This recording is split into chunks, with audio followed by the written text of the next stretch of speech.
விமர்சித்தது இல்லை கருத்து சொன்னது ஆளுநருங்கிறதுனால தான் இவ்வளவு எதிர்வினைகள் வருதா? அதுக்கு முன்னாடி தோழர் பேசும்போது ஒன்று சொன்னார், நீங்களும் குறுக்கிட்டீங்க. இவ்வளவு இன்ஃப்ராஸ்ட்ரக்சர், இவ்வளவு தரமான கட்டமைப்பு, தரமான பாடத்திட்டம் எல்லாம் வச்சுக்கிட்டு நீட்டையும் எதிர்க்கிறீங்க.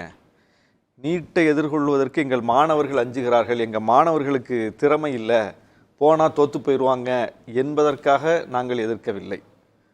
அந்த எதிர்ப்பின் நோக்கமே அது கிடையாது. எங்கள் மாணவர்கள் இதை விட நீங்கள் கடினமான, இதை விட ஒரு மோசமான தேர்வை கொண்டு வச்சா கூட அதையும் தாண்டி வரக்கூடிய அளவுக்கு வல்லமை உடையவர்கள். அதை பல களங்களில் நிரூபிச்சுட்டு வர்றாங்க, நீட்லையும் கூட நிரூபிச்சுட்டு தான் வர்றாங்க.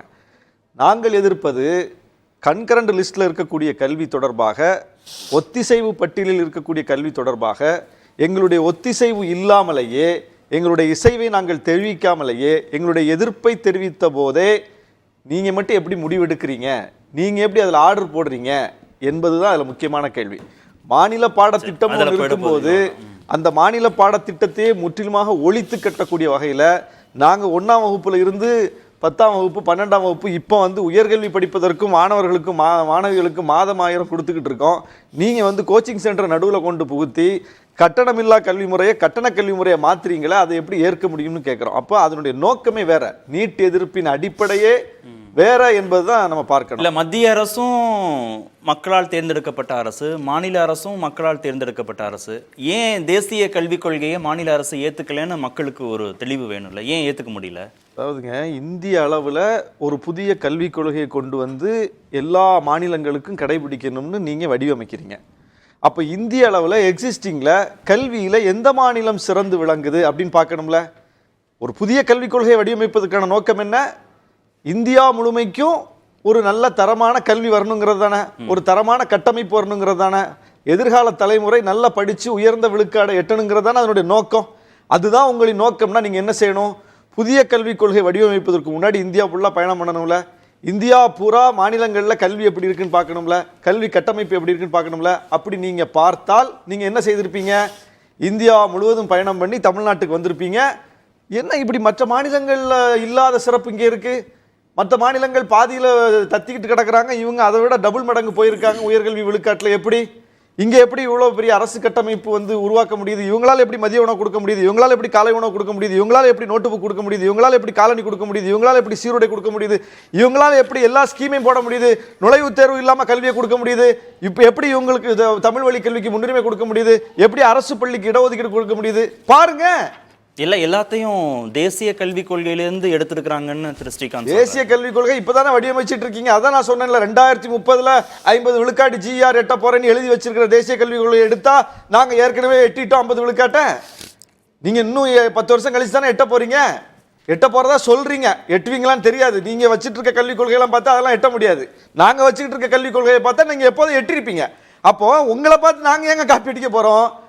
தமிழ் வழி கல்வி, தாய்மொழி வழி கல்வி என்பது அடிப்படையில் நாம் ஏற்றுக்கொண்ட ஒரு கொள்கை. அதை தேசிய கல்விக் கொள்கை பின்னால் வரக்கூடிய அந்த கொள்கை வலியுறுத்துது. ஏற்கனவே நாம கடைபிடிக்கிற அந்த கொள்கையை பின்னாளில் வடிவமைக்கிற அவங்க அதை பிரதிபலிக்கிறாங்க.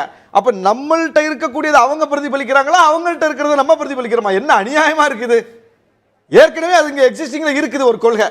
அத தேசிய கல்விக் கொள்கை சொல்லுது தாய்மொழி வழி கல்வி அறிவியல் பூர்வமானது. மறுக்கிறாரு, ஏன்னு கேட்போம். நான் என்ன சொல்றேன், சரி அப்படியே தாய்மொழி வழி கல்வியை நீங்க வலியுறுத்திட்டீங்கல்ல, அப்போ 22 மொழிகள், 22 மொழிகளுக்கும் இந்திய அட்டவணையில் இருக்கக்கூடிய 22 மொழிகளுக்கும் சமமான நிதி பங்கீடு நீங்க கொடுக்கணும்ல. அப்பதானே அந்தந்த தாய்மொழி வழி கல்வியை ஊக்குவிக்க முடியும். நீங்க மும்மொழி கொள்கைன்னு சொல்லிக்கிட்டு நீங்க இந்த பட்ஜெட்ல கூட நீங்க புதிய கல்விக் கொள்கையை அமல்படுத்திய பிறகு வந்திருக்கிற நிர்மலா சீதாராமனுடைய பட்ஜெட்ல தாய்மொழி வழி கல்வியை ஊக்குவிப்பதற்கு 20 மொழிகளுக்கும் கொடுத்திருக்கிற நிதி என்ன? இந்திக்கும் சமஸ்கிருதத்துக்கும் மட்டும் கொடுத்திருக்கிற நிதி என்ன? சொல்லுங்க. எப்படி தாய்மொழி வழி கல்வியை ஊக்குவிப்பீங்க? அப்ப பேப்பர்ல எழுதி வச்சிருக்கீங்க, நடைமுறையில் இந்திக்கும் சமஸ்கிருதத்துக்கும் மட்டுமே நீங்கள் நிதி ஒதுக்குகிறீர்கள். நீங்க 20 மொழிகளுக்கு 22 மொழிகளுக்கு சம நிதி பங்கீடு நிர்மலா சீதாராமன் சொல்லியிருக்காங்க. இன்னொரு பக்கம் புதிய கல்விக் கொள்கை தாய்மொழி வழி கல்வியை சொல்லுது. பாருங்க, ரெண்டு மேட்ச் ஆகுது. நாங்க ஊக்கப்படுத்துறோம் பாருங்க, நிதியை கொட்டி கொடுத்துருக்கோம் பாருங்க. நீங்க சொன்னா லாஜிக், ஆனா அப்படி இல்ல. நீங்க ஏமாத்துறீங்க. எப்படி உங்களை நாங்க ஏற்க முடியும்? திரு ஸ்ரீகாந்த், ஏற்கனவே இந்தியாவில் இருக்கக்கூடிய மற்ற மாநிலங்களோடு ஒப்பிடுகிற போது கல்வி கட்டமைப்பை சிறந்ததாக வைத்திருக்கக்கூடிய தமிழ்நாடு புதிய கல்விக் கொள்கைன்னு வரக்கூடியதை எப்படி ஏற்றுக்கொள்ள முடியும்? அதாவது ரெண்டு கூறுகளை போட்டு குழப்பறதுக்கு முயற்சி பண்றாங்க ஷானவாஸ் சகோதரர். ஏன்னா அவர் சொல்றதுல வந்து முதல்ல தேசிய கல்விக் கொள்கை வகுக்கப்பட்டது வந்து 2020. அதனால இதுதான் முன்னாடி வந்துச்சு, நாங்கள் முன்னாடியே செஞ்சுட்டோங்கிறதெல்லாம் சும்மா. அதாவது இப்போ 2024 தான் நம்மளுடைய மாநில கல்விக் கொள்கை வகுக்கப்பட்டது. அதனால் 4 ஆண்டுகளுக்கு முன்பே அது எல்லா திட்டங்களும் எல்லா அதோட கூறுகளும் சொல்லப்பட்டு. அவர் சொல்றது வந்து நுழைவுத் தேர்வே இல்லாத உயர்கல்விக்கு போறது, அந்த மாதிரி இடஒதுக்கீடு, மாவட்டந்தோறும் மருத்துவக் கல்லூரிகள், மாவட்டந்தோறும் பொறியியல் கல்லூரிகள், அதெல்லாம் சொல்றாரு. அந்த ஸ்கீம்ஸ் அந்த ஸ்கீம் எல்லாமே அவர் சொல்றதை விட தான் நான் சொல்லேன், 2 இதை போட்டு குழப்பி கும்மி அடிச்சிட்டாங்க. நான் வந்து தெளிவாக சொல்கிறேன், நேஷனல் எஜுகேஷன் பாலிசியில் என்னென்னலாம் கூறுகள் சொல்லப்பட்டதோ நான் ஆழ்ந்து படித்து அதோட புள்ளி விவரம் எடுத்திருக்கேன். ஸ்டேட் எஜுகேஷன் பாலிசியில் அப்படியே எடுத்திருக்காங்க. வெறும் மொழிக் கொள்கையில் மட்டும்தான் மாறுபாடுகள் தெரிகிறது. முதல் விடயம் அது மட்டும்தான் அங்கே அரசியலாக்கப்படுகிறது. ரெண்டாவது, அதே மும்மொழி கொள்கையிலையும் ஒரு குழப்பம் இருக்குது. என்ன நான் சொல்கிறேன்னா, தமிழ்நாட்டில் மட்டும்தான் தமிழ் மட்டுமே படிக்காமல் பிற மொழியை படித்துவிட்டு நீங்கள் வந்து 1ஆம் வகுப்பிலிருந்து கல்லூரி வரைக்கும் தெளிவாக படிக்க முடியும். அவர் சகோதரர் சொல்கிறது தவறான கருத்து.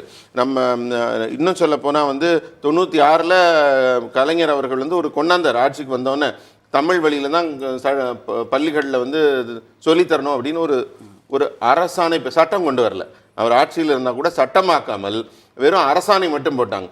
அடுத்து 3 நாள்களில் வந்து அதுக்கு எதிர்த்து சிலர் மனு செஞ்சாங்க. 5 மாதத்தில் அதுக்கு தடை போட்டுருச்சு உச்சநீதிமன்றம்.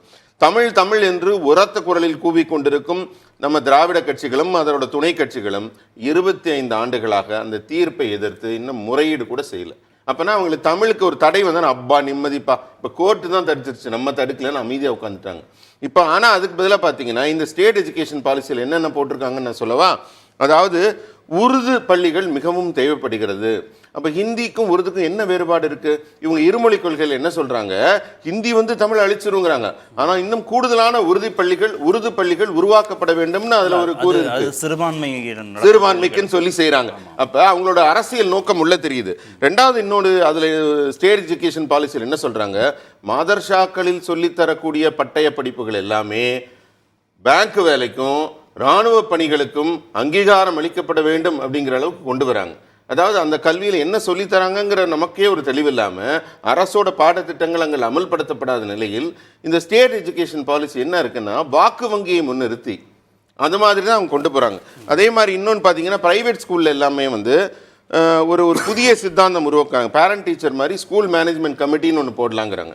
அதாவது பேரண்ட்ஸே இவங்க வந்து ஸ்கூல் மேனேஜ்மெண்ட்டோட கலந்து பேசுறதுக்கு பிடிஏவே இன்னொரு ஃபார்மில் ஸ்கூல் மேனேஜ்மெண்ட் கமிட்டின்னு அந்த கமிட்டி இந்த ஸ்டேட் பாலிசி என்ன சொல்லுதுன்னா, மைனாரிட்டி ஸ்கூலில் போட முடியாதுங்குது. அதாவது இது எல்லாமே நீங்கள் பார்த்தீங்கன்னு வந்தீங்கன்னா ஒரு பொதுவான இலக்காக இல்லாமல் அங்கேயும் அரசியல் புகுத்தப்படுகிறது ஒவ்வொரு கட்டத்திலையும். அதனால நாங்கள் என்ன சொல்றோம்னா, தமிழ்நாட்டில் தமிழ் வழியில் படிக்க முடியும் என்பது கண் துடைப்பு. அது இன்னும் சொல்ல போனா அது உச்சகட்டமான பொய். அதனால தமிழ் வழியில் இங்க படிக்கிறதுக்கான வாய்ப்புகளே இல்லை. தமிழ் மொழி இங்கு மறுக்கப்படுகிறது. அதை கொண்டு வரக்கூடிய புதிய கல்விக் கொள்கையை திராவிட அரசு மறுக்கிறது.